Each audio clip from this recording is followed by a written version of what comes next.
It's still a little bit surprising to me that sometimes when I talk to an online course creator, they actually don't know what their problem is, why they're not selling a lot of courses.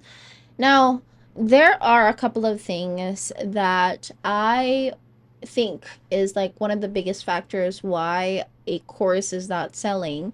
And the first one, I've already talked about it in some of my videos. It's called validation. That means that you have built the course before you even ask people if that is what they want or need, which in Business 101, very basic, do not create a product without a demand, right? So that is one. The second one I would say is visibility. And this is one of the biggest ones why a lot of people fail. Now, haven't you noticed that in Shark Tank, when some business gets pitched or when they get uh, presented in Shark Tank in itself, even if they don't get a deal from one of the sharks, they still become successful because they just had enough eyeballs in their business to be able to attract the people that would want their product. And that just makes a whole lot of sense. Now, the thing is, nowadays, we are all creators. Like your friends, family, and their mom and their dogs have content, right? They are producing some sort of content in social media. They probably have created podcasts, etc. And so attention as a currency is becoming more and more expensive every single day. And if I am the owner of one of these platforms and say I have like 1 million users, I would also get confused. Like, who am I going to push out there more? Because there's just 1 million of you. Like, if I am all and fair in the eyes of God, if you will, I would just push all 1 million content out there. Like, I would push all 1 million, and that's the end of it. That is me as a person who owns the platform, but that doesn't make any sense because every single person, may have created more than one content. So you probably have 2 million pieces of content or more that you would want to push to every single one. Like, that doesn't make any sense. How many people would probably be there as watchers and or consumers and creators? Like that. Like, I don't even want to talk about it because it's confusing and I'm not good at math. But in order for this business of mine to happen as an online course creator, that is a really huge problem for me. Like, how am I going to get students into my courses and my programs if I'm not getting enough eyeballs and if attention is becoming more and more expensive if I'm going to do organic marketing on social media? Well, I was able to combat this in a lot of ways, but one of them is actually something that I'm super, super proud of, and that is unpaid ads. Now, I know some of you have reservations when it comes to ads because you're saying, like, hey, that is still a platform, that is still an algorithm. We're just going to pay them. Well, the thing about this is because in the organic marketing, the owner of the platform doesn't really owe us anything because you are not paying them. But in paid ads, they actually owe us something because we paid them in order to push our content out there more to more people.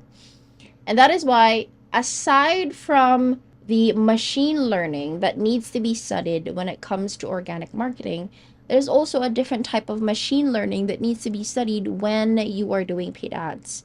And in my experience, I tried to study organic marketing on Instagram, and I just don't have the patience for it.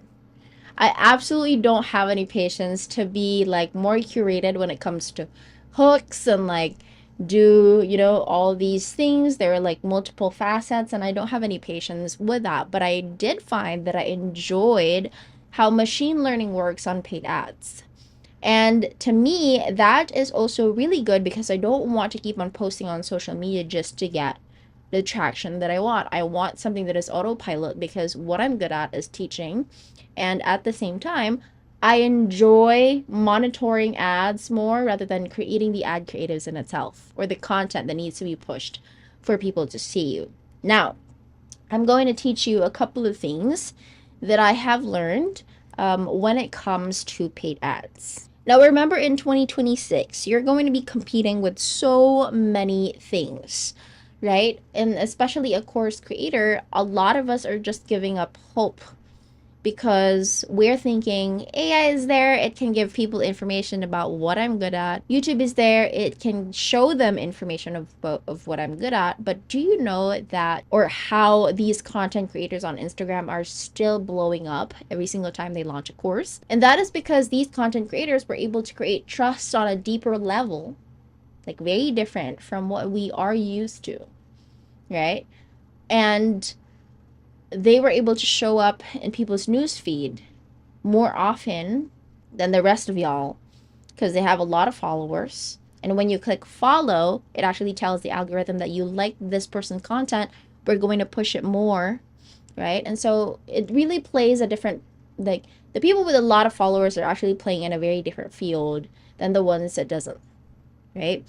And so that is why, to me, I would rather play on paid ads, because there are some parameters that, yes, I still need to do, but because I've been doing it for a longer time than studying organic marketing from scratch, I would rather just go here. Okay, so I am not going to be teaching you like how to set up ads and whatsoever. I'm going to go and dive into strategy right away. So in a campaign, we have ad sets. Ad sets are basically just who you're trying to target your ads to rather. And then we also have ads. Now, campaign, with a lot of marketers and like Facebook advertisers or meta advertisers and media buyers all across YouTube, they just call campaigns as like an organizer or a folder, and they don't really rely on a lot of things. When it comes to the campaign, just keep it there, just make things organized. Now, there are some people that are running ads and just using one campaign and just letting people know that, hey, I actually have a product of some sort or something, right? And so what they use these two, did I just draw? What they use these two is just to get purchases or leads, and then that's it. They just promote a product or a service, or they just promote a freebie where they can get people's information, and then from there, that's it. They don't do any sort of like follow up or retargeting, or maybe they do a simple retargeting wherein they would follow up or nudge people that has probably seen this very campaign before. So in totality, you would have two campaigns, and then that would be like the main ad, that's what I like to call them, and the retargeting. And that is how people usually run ads on Facebook. That's it. That's all they do.